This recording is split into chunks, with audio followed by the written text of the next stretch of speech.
ఈరోజు డేట్ వచ్చేసి 21వ తేదీ జూలై నెల 2024 ఆదివారం. ఈరోజు మనం మదనపల్లి మార్కెట్లో టొమాటో స్టాక్ అంటే దిగుమతి నెల వచ్చి మనం ఎవరిలో తెలుసుకుందామండి. నేనుతో పోల్చుకుంటే దిగుమతి తగ్గిందా లేదా పెరిగిందా వేటాన్ని ఎవరిలో తెలుసుకుందామండి. తెలుసుకునే ముందు ఛానల్ సబ్స్క్రైబ్ చేసుకోకుండా అలాగే లైక్ చేయకుండా చూసామంటే వెంటనే లైక్ ప్లస్ సబ్స్క్రైబ్ చేసుకోండి. ఇంకా విషయానికి వస్తే తెలిసిందే కదా, మదనపల్లి మార్కెట్లో సుమారుగా 29, 31, 32, 33 అయితే ఉన్నాయి. మనం ముందుగా టీవీఎస్ మండి లైన్ మొత్తం మాట్లాడుకున్నట్టయితే ఇక్కడ దిగుమతి అయితే ఎంతో పోల్చుకొని స్వల్పంగా దిగుమతి అయితే వచ్చింది. అలాగే జీపీఆర్, ఎంఆర్ఎం, భాగ్యలక్ష్మి, అలాగే స్టార్టింగ్, పాతరం ఓవరాల్గా మొత్తం చూసుకుంటే దిగుమతి రెండుతో పోల్చుకుంటే ఈ లైన్లో చూసుకుంటే ఒక 5 నుంచి 10% మీద దిగుమతి అయితే పెరిగింది. ఓవరాల్గా చూసుకుంటే నేనుతో పోల్చుకొని స్వల్పంగా దిగుమతి అయితే పెరిగింది. భారీ స్థాయిలో అని చెప్పలేం కానీ నేనుతో పోల్చుకుని స్వల్పంగా దిగుమతి అయితే వచ్చింది.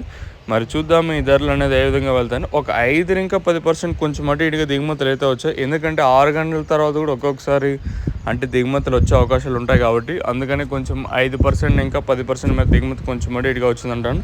ఇదే ఇన్ఫర్మేషన్ ప్రస్తుతానికి ఉన్నది మన మదనపల్లి మార్కెట్ని. ఇంకా హోప్ లైక్ చేయండి.